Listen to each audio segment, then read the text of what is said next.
샬롬. 오늘 2022년 7월 13일 일상 속의 하루 묵상 시간에 오신 사랑하는 서울 샬롬 공동체 가족 여러분 환영합니다. 오늘 우리 삶 가운데 우리가 만나는 그 모든 일들 가운데 주께서 우리와 함께 하시고 우리의 마음 가운데 하나님의 영광을 아는 빛을 비추어 주시기 때문에 우리의 삶을 통해서 사람들이 하나님의 영광을 보고 또 예수 그리스도의 생명이 그들의 마음 가운데 심겨질 수 있도록 우리의 삶을 예수 그리스도를 섬기는 주님의 종으로 내어드릴 수 있는 복된 삶의 선택이 있을 수 있기를 여러분의 삶을 축복합니다. 오늘 함께 나눌 말씀은 고린도 후서 4장 1절에서 12절까지의 말씀입니다. 우리 함께 읽어가도록 하겠습니다. 고린도 후서 4장 1절에서 12절까지의 말씀입니다. 이처럼 우리가 하나님의 자비로 이 사역을 감당함으로 우리는 낙심하지 않습니다. 우리는 부끄러워 드러내지 못한 것들을 끊어버리고 속임수를 쓰지 않으며 하나님의 말씀을 왜곡시키지 않았습니다. 우리는 진리를 밝히 드러냈으므로 하나님 앞에서 모든 사람들의 양심을 향해 우리 자신을 당당히 내세웁니다. 우리가 전하는 복음이 가리워졌다면 그것은 멸망하는 사람들에게 가리워진 것입니다. 이 시대에 신이 믿지 아니하는 사람들의 마음을 어둡게 하여 하나님의 형상이신 그리스도의 영광을 드러내는 복음의 빛을 보지 못하게 하였습니다. 우리는 우리 자신을 전파하지 않습니다.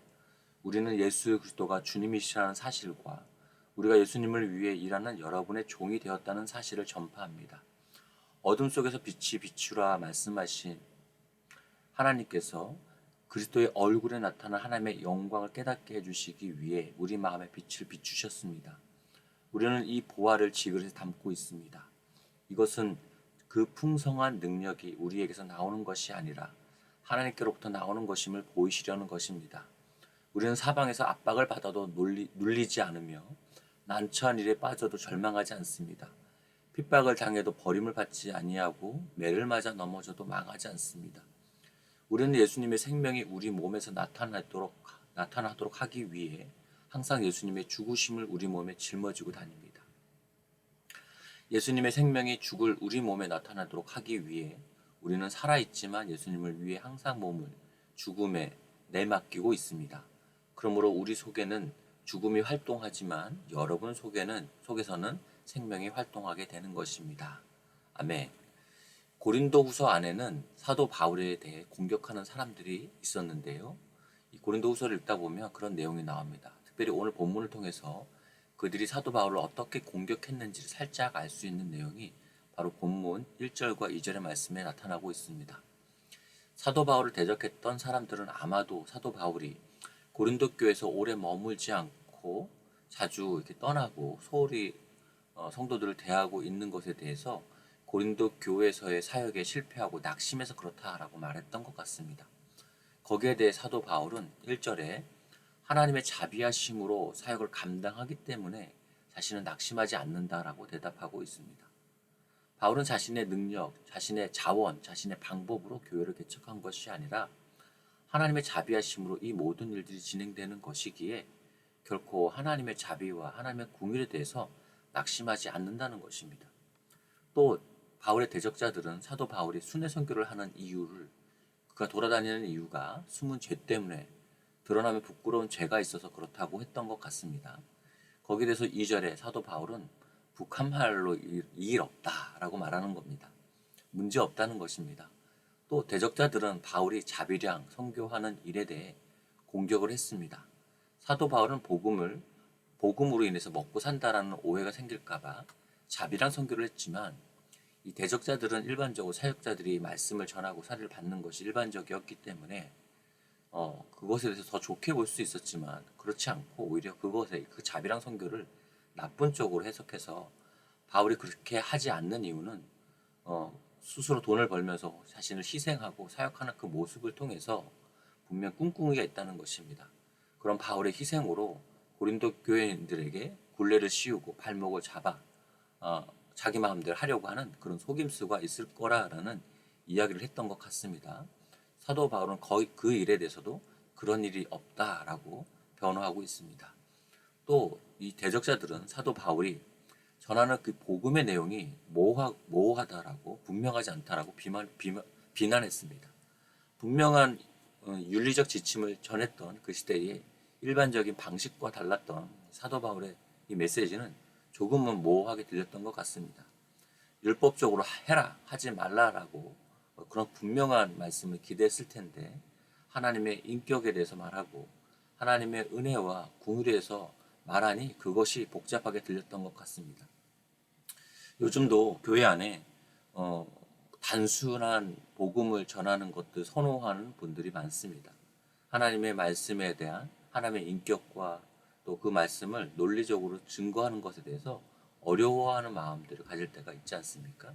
아마도 사도 바울에 대해서 그렇게 여겼던 것 같습니다. 거기에 대해서 사도 바울은 앞선 3장에서 유대인들을 율법에 대한 완고함의 수건을 쓰고 있기 때문에 복음을 듣지 못하는 것이고, 이방인들은 이 시대의 마음을 혼잡케 하는 이 시대의 영의 역사 때문에 마음이 혼잡하게 되어 복음을 듣지 못한다라고 했었습니다. 그러나 2절에 사도 바울은 자신은 하나님의 말씀을 왜곡하지 않고 진리를 선명하게 드러냈다라고 말씀하고 있습니다. 이렇게 사도 바울이 사역을 했다는 것을 많은 사람들의 마음에 있는 양심을 근거로 생각해 보라는 것입니다. 그럼 분명 사도 바울이 이렇게 사역했다는 것을 알게 될 거라는 것입니다.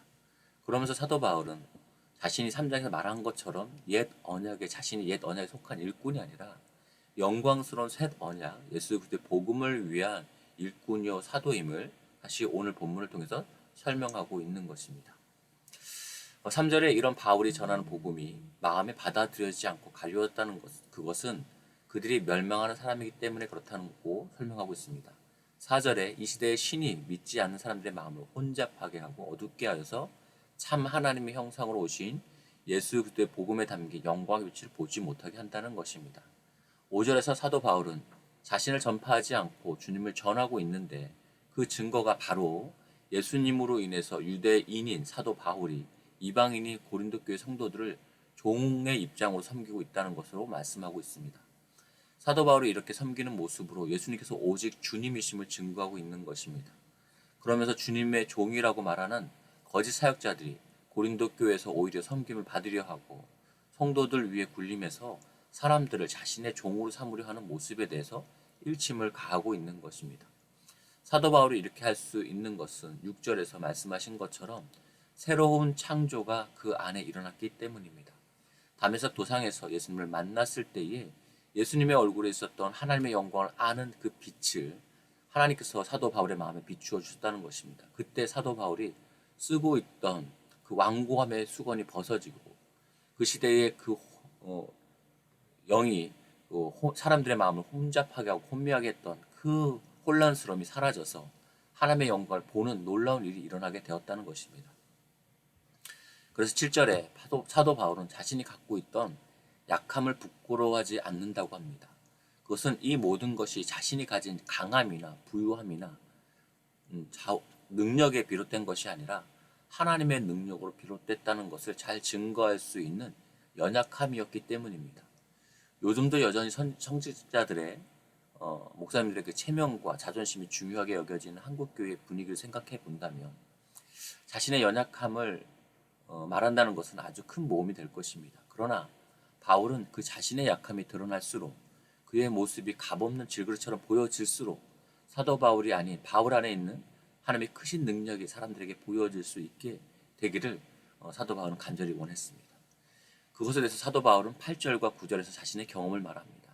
바울은 늘 대적자들로 인해서 우겨쌈을 당하고 답답한 일을 당하며 매를 맞고 넘어지고 박해를 받았습니다.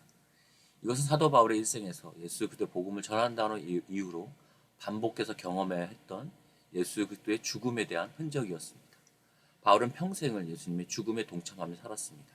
그러나 10절과 12절에서 말씀하시는 것처럼 놀라운 것은 사도 바울이 예수님의 복음을 전하기 위해 이러한 예수님의 죽음을 경험한 일을 당했지만 그의 삶과 그런 이러한 사역을 통해서 예수님의 부활과 생명이 드러났다는 것입니다.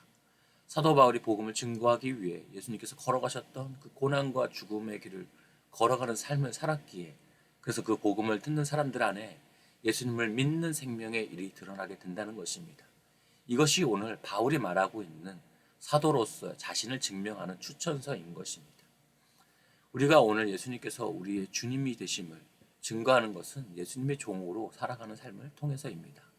또한 우리는 예수님을 담은 질그릇일 뿐입니다. 그 질그릇으로 삶을 증명하기 위한 것이 바로 우리의 자랑이 되어서는 안 되는 것입니다. 우리는 오늘 사도 바울과 같이 우리가 예수님의 종으로 섬기는 삶을 통해 질그릇과 같은 우리 자신의 삶을 모습을 통해서 다른 사람들이 우리 안에 있는 예수님의 영광스러운 복음을 볼 수 있고 그 예수님의 복음을 통해서 그들 안에서 생명이 경험되기를 우리는 소망하며 살아갈 수 있어야 할 것입니다. 함께 기도하겠습니다. 하나님 아버지, 우리를 부르신 예수님의 증인된 삶이 세상의 존중과 부러움을 받는 삶은 아닌 것 같습니다. 그러나 그리스도 안에서 우리에게 주신 사랑과 은혜가 너무나 커서 우리는 오늘도 예수님의 증인된 삶을 살아가기로 선택하려고 합니다. 혹시 우리 마음에 여전히 완고함의 수건으로 덮여 있거나 이 시대의 영의 방해로 인해서 혼란스러움이 있다면 오늘도 예수님의 얼굴에 있는 그 하나님의 영광을 아는 빛으로 우리의 마음을 비추어 주셔서 하나님의 영광을 새롭게 바라볼 수 있게 해주십시오. 우리는 질그릇과 같은 삶을 살지만 그래서 오늘도 깨어지지만 우리 안에 있는 하나님의 형상요 영광이신 예수님을 우리가 품고 살기에 예수님을 모시고 살기에 우리의 삶을 통해서 다른 사람들이 하나님의 능력을 경험할 수 있기를 원합니다. 연약한 우리 삶을 통해 다른 이들에게 예수님의 복음을 대접하고 나눌 수 있도록 우리 안에 일하시는 하나님의 그 역사하심을 경험하는 복된 하루가 되게 해주십시오. 감사드리며 예수님의 이름으로 기도합니다. 아멘. 계속해서 개인 기도 시간으로 기도하시겠습니다.